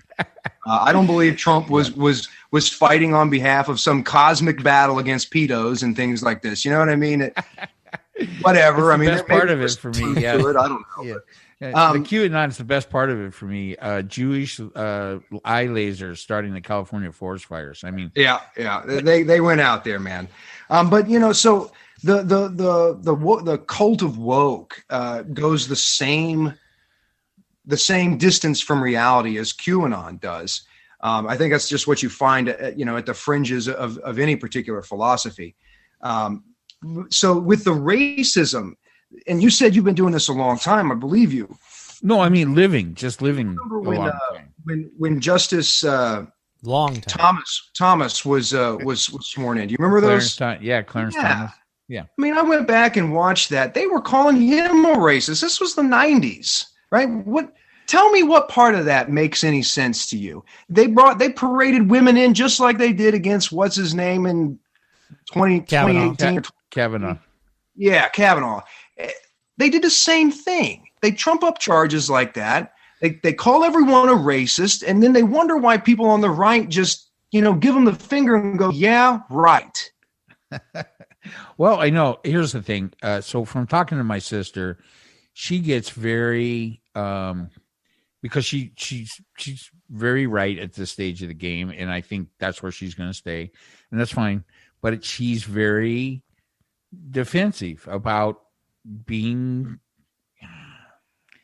denigrated for having those beliefs, and she doesn't want to be called a racist, right? And even though some of her views are stupidly racist, sorry, hon, but some of the things that we've talked about just don't indicate that she understands some of the problems. And another way to put that, Josh, is she's not woke sometimes to some of these issues. So the semantics don't matter to me. I just want people to I'm listening to you, right? Because here's the good news.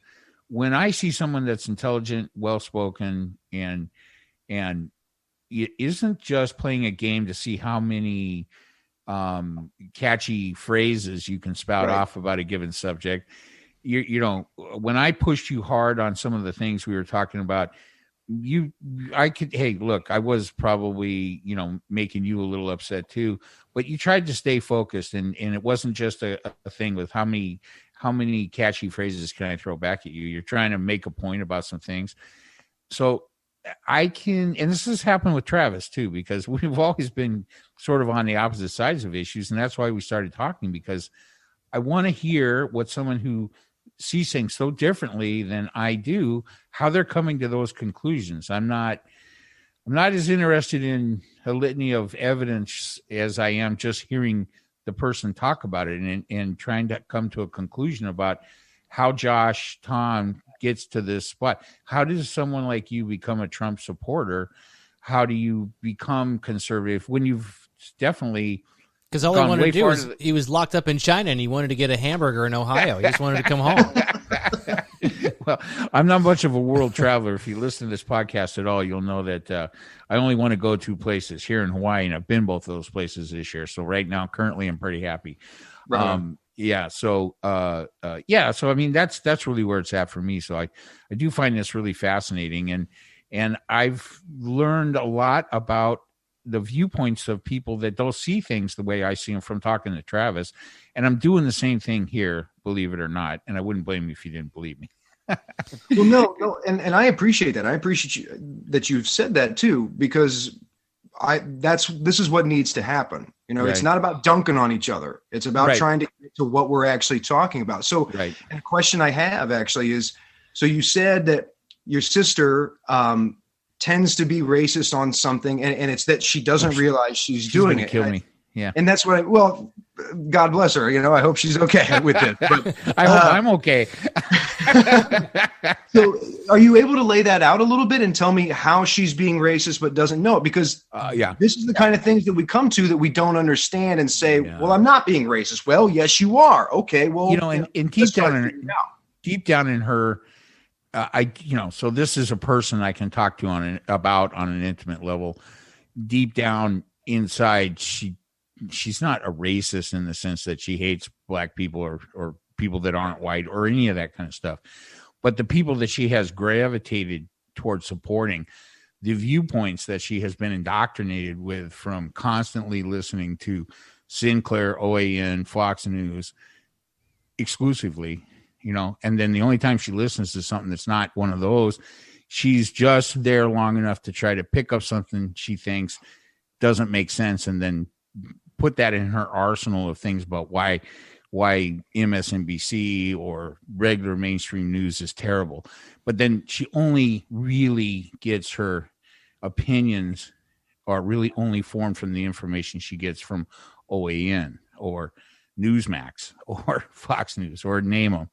So, and when you are a follower and supporter of I'm going to forget his name now. Who's the current guy we've been talking about on Fox News? Tucker Carlson. Tucker Carlson. Tucker Carlson, and just there's a whole bunch of them that she's, that she has told me, well, you really should check out Tucker Carlson. Do you want to tell Josh what network you watched on the election night? Me? Yeah. Well, I watched MSNBC, but I also watched Fox News. I watched both. There you go. Okay. So, But at any rate, I mean, and I do the same thing, Josh. When I listen to Fox News, I can't stomach more than 5 minutes of it before I can't take it anymore. My head wants to explode. But then I see glimpses of hope, like Chris Wallace on Fox News. Somehow he grew some integrity, and he stands up when the shit got too thick for anybody to accept with a brain. He stood up against it on Fox News, and then some of the other people that have been kicked off Fox News are now on Newsmax or OAN. And it just, as you slide down that hill toward Newsmax or Sinclair Broadcasting, it just gets worse. I mean, it starts to make Fox News look good. So, but you have to separate out and we've talked about this, but Fox News, MSNBC, CNN, they all have their anchors that have their agendas and their opinions. In other words, it's not the news; they're all there to give you their opinion of the news through their political spectrums. From about exactly when I watch news, I watch local news, or I watch one of the network national newscasts for just news stories without a whole bunch of opinions. Is it going to rain today? Yeah, right. Is there traffic on the freeway? Right. But when I watch MSNBC, I get that Rachel Maddow's not unbiased. I mean, I'm not sitting here saying, "Oh, she's straight down the middle." But here's the thing: I understand that. I just don't get the impression that people like my sister, she is so devoted to those people and is sure that we've all been lying to her, and at some point she got woke on the other side. She's woke to the right. I mean, that's what happened. We weren't raised this way, Josh. This is not how it came out of my family. Card-carrying Democrats our whole lives, right? So for her, some of this is rebellion and, hey, you can't tell me how to think. And, I don't want to tell you how to think, but if you're thinking wrong, I want to tell you you're wrong. I don't know if that makes sense or not. So, but don't you also think it does? No, go ahead. No, go ahead, Josh. No, that's all right. I didn't have that much to say. Go on. We talk all the time, so. I think it's important, and this is some of the messaging that we try to share, is that you want to find out what the other side is saying. If you only listen to people who are saying the same thing you already believe, you're not learning, you're not growing. It's like in sports. I said, right, you practice, what is it, Kung Fu? Yes. In martial arts, I practice jiu-jitsu. If I'm always winning, I'm not learning, right? So yes. There's a lesson in discomfort. There's a lesson in allowing yourself to be vulnerable, and that goes with our intellectual inefficiencies and the things that we are sometimes afraid to open up and look ourselves in the mirror and learn about. And so I think, like you mentioned MSNBC, Mike, I used to be a huge Rachel Maddow fan in the sense that, and I don't watch any TV anymore, so that's why I don't watch her.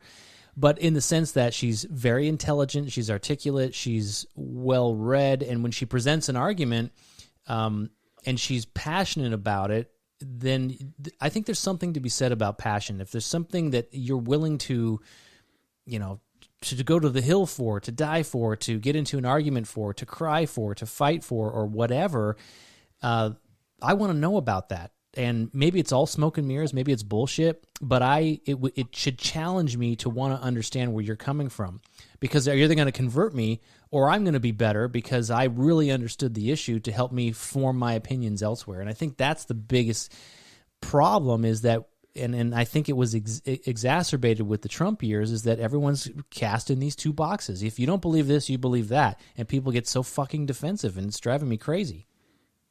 Yes. And that is exactly what I do, whether it's my Facebook feed now that I'm back on or whatever. I subscribe intentionally to left-wing activist groups and things like that so that I can see what they're pumping out. I watch Tucker Carlson, but I can't stand Sean Hannity. I can't stand Don Lemon, but there are some lefty anchors that aren't terrible either. Right. And just keeping a balanced diet of that kind of thing is more helpful than anything else. And what I was speaking to earlier about who owns who has to do with donations. So there are much larger donations from CNN and MSNBC, and then even the main channels themselves, to the Democrat Party. And there's a great website, and I should have written it down so that I could tell you what it is, but it gives a breakdown of what each of the media places and how big they are and who they're connected to and what way they lean. And you'll see that the left is made up of these very large circles, huge corporations, and there's not that many of them. And then on the right, there's like one, which is Fox News as their big one, and then smaller ones like Newsmax, and then everything else is just tiny little ones. The right is almost all made up of little individual people trying to get information out there. And a much larger percentage of the right is made up of people that come from the left, being that at least the propaganda or narrative or whatever that comes through on the left-leaning bias makes it the default position. So growing up, and whatever the kind of stories you're going to hear are going to be about how this judge or that politician is racist, and that's the constant diet that you're fed. And I think so. Then waking up to not listening to that all the time, that people are not just automatically racist, or that maybe there are voter suppression laws or something that are coming out, but are they necessarily racist, or is someone in the party using race to justify it because they really want to gerrymander something? Does that make sense, Mike? It does. Everything you just said makes sense to me, believe it or not. Let me ask you a quick question. Travis is the one that watches the time here. Not that we really care, but would you subscribe? So let me stipulate to maybe accepting some of what you're saying about how much money influence comes from the left into the media and then consequently into politics. I personally would like to see all of the money taken out of it.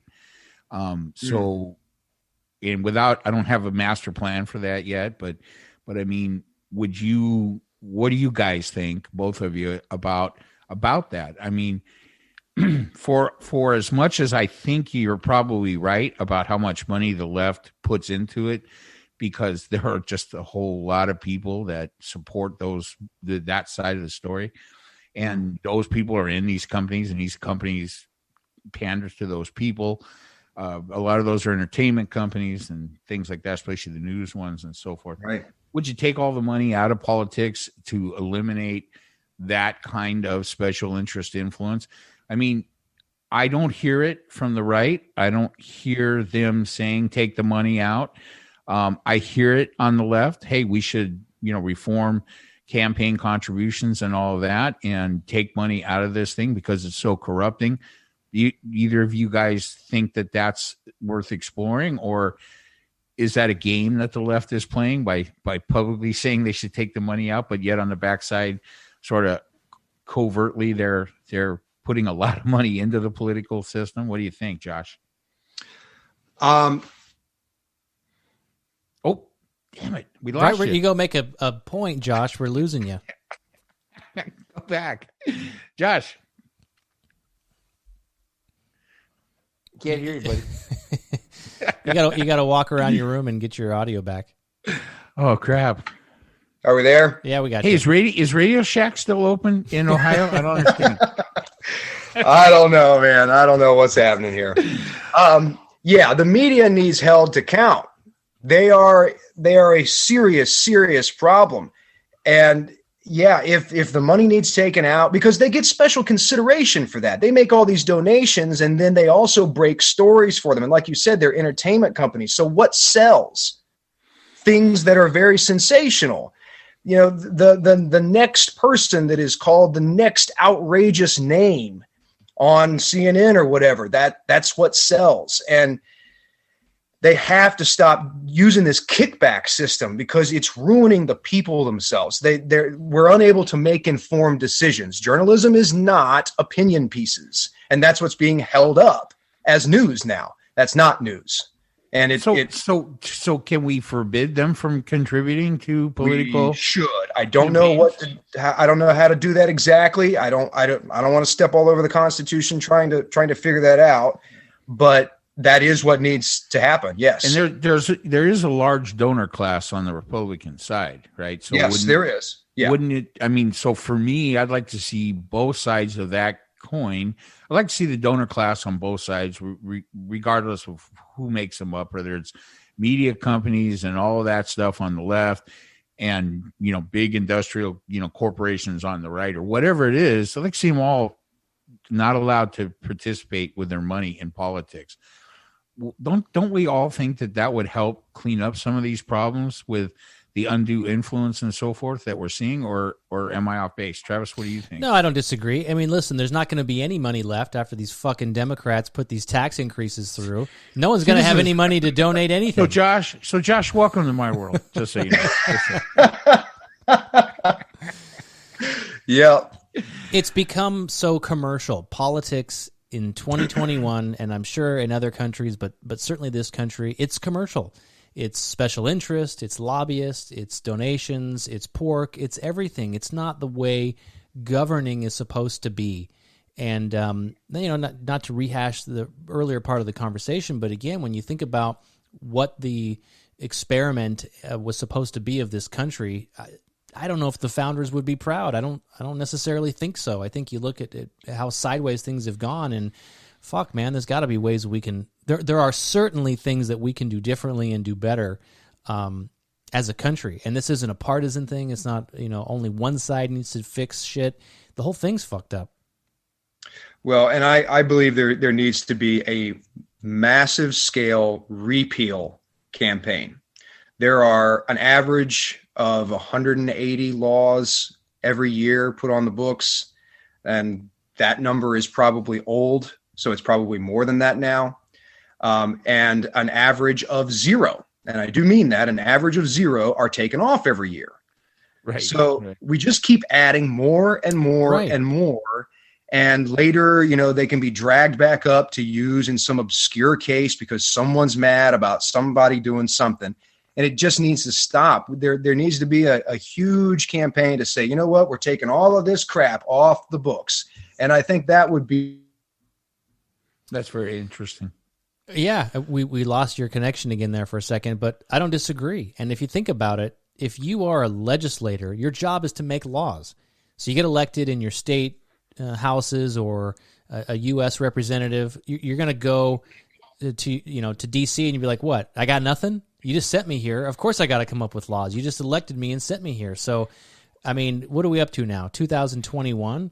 And so you have everybody's going to go in their newly elected districts, and they're going to go, I got to make up a law because that's why I was sent here. It's well, Josh, crazy. I don't know how it is in the Ohio state government, but in California, it's a fucked up mess. Okay, just let me sugarcoat it a little bit for you. Yeah. In here, you're going to love this. And I'm going to admit it's all run by Democrats here. This is the bluest state in the country. And as far as I can see, Democrats are entrenched in the state government here at forever. I don't see it ever changing. We might get a Republican governor sooner or later. Right now, it looks like Gavin Newsom may have stepped on his own dick with this COVID stuff here in California. And so they're trying a recall thing. And so it looks like, all of my Republican friends in California have fallen out of love with Governor Shithead. And I don't like him either. And Travis and I are heavily involved in regulatory stuff in this state. And so I think we agree 100% that this state government is fucked up. And one of the reasons it is there's no check and balance here, right? There's no two sides of the issue. Everything is just full-blown Democrat politics, to the hilt.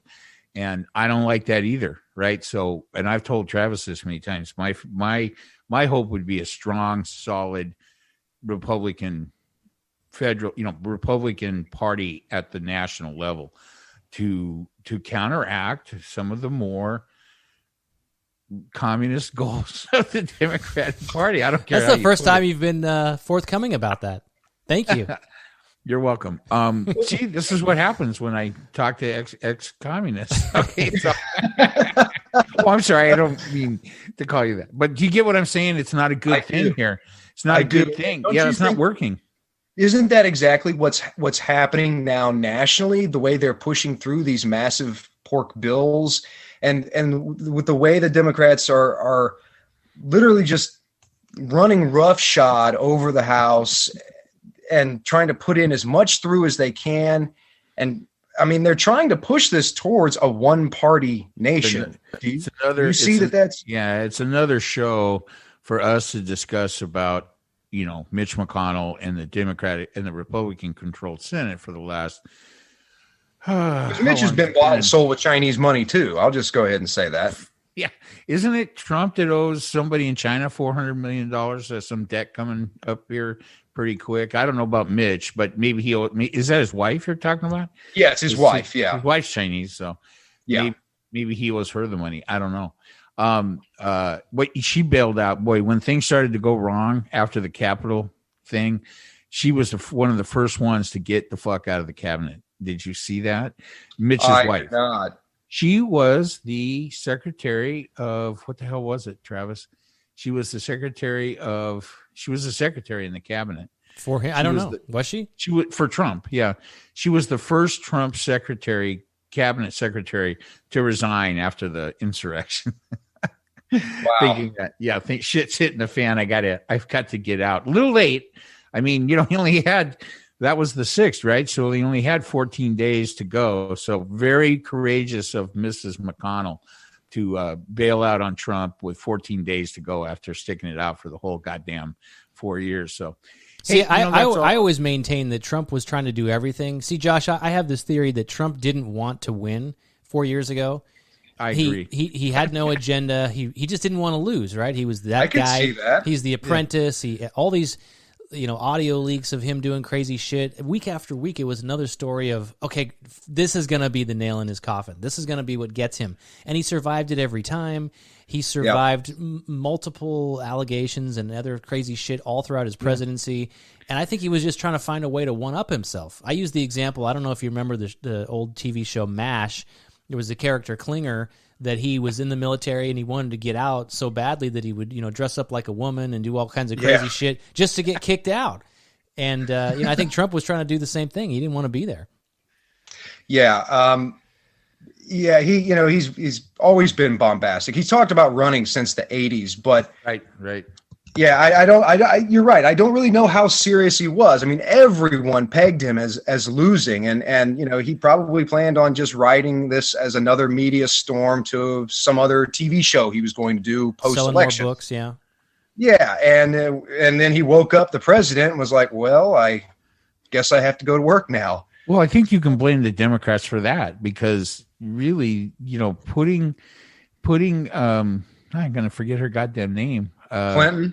Yeah, putting Hillary up there and then just expecting it to be a coronation. That was the Democrats' mistake, among many other things. I mean, there was so much stuff that went on there with the FBI and the investigations and the emails and all the rest. And Hillary was just I hate her. I mean, I'm a frustrated Democrat. That's it. That's it. Is that what really forced Hillary Clinton out of office, I suppose, is people just didn't like her. It was a more visceral reaction to what I even see as psychopathy. Right. She doesn't come across as someone who is really a straight shooter at all. She seems to have a very sinister side. People pick up on these sorts of things. I agree. Her facial expressions and mannerisms are just off and weird. Can you blame her husband? Okay. No. This is where some of my relatives and things are going to call me a sexist because I'm going to make a crack about Hillary Clinton. He also referred to Sarah Sanders as stroke face, so he's got that. Well, I laughed. So. Yeah, well, listen, hey, Josh. Mike said it. I don't want to keep you all day. I know it's late where you are, but you want to mention your nonprofit at all? We have enough listeners to the podcast, or maybe we can help you. Sure. Okay, so Jade Water Temple, and you can find me on Twitter. It's brand new, so not many people there with me, and then I have a GoFundMe at the Tao of Joshua. You can search that on GoFundMe.com, TAO, and I'm also you can email me at divineapetaichi@gmail.com. I offer spiritual counseling, life counseling. I do martial arts and meditation seminars. I can also even do weddings. So I have a plethora of things that I offer. Yeah. So Travis, you do judo, right? Jiu-jitsu. And Josh, you do. I do several forms of kung fu, and all right. And I watch martial arts on television, so I think we're all on watch Cobra Kai. Yeah, I think we're about on the same. We're on the same level. But no, I do something very particular, and you had said earlier, Travis, about using pain or discomfort as a way to break through certain things and as a part of the growth process. Kung Fu often has a reputation for not being for fighting, and that's because they don't pressure test. They don't spar. They don't really fight anymore. So you have to do that. If you want to be good at it, if you want to actually fight with Kung Fu, you have to fight with Kung Fu. And I do teach iron palm, very real iron palm. I don't want to get into it too much since we're at the end here, obviously, but if what anyone's is iron interested, palm? Iron palm is learning in my system, the inner system.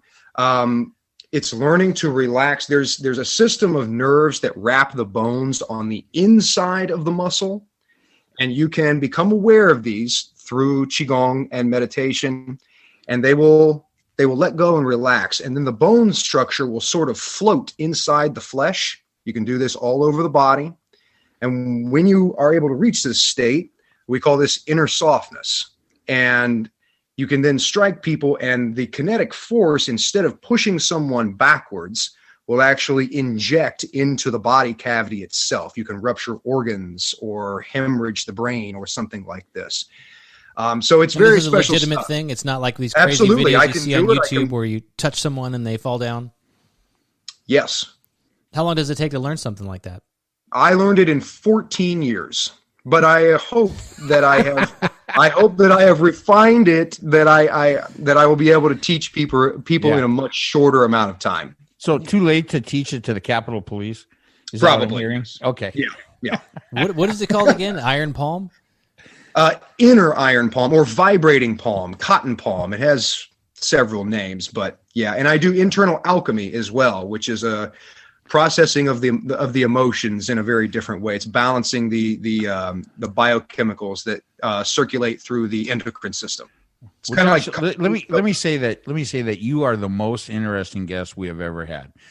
You are the first guest, right? But, so I can say that with confidence. But seriously, all around, you're a really interesting guy, and thanks for putting up with the shenanigans. I appreciate it.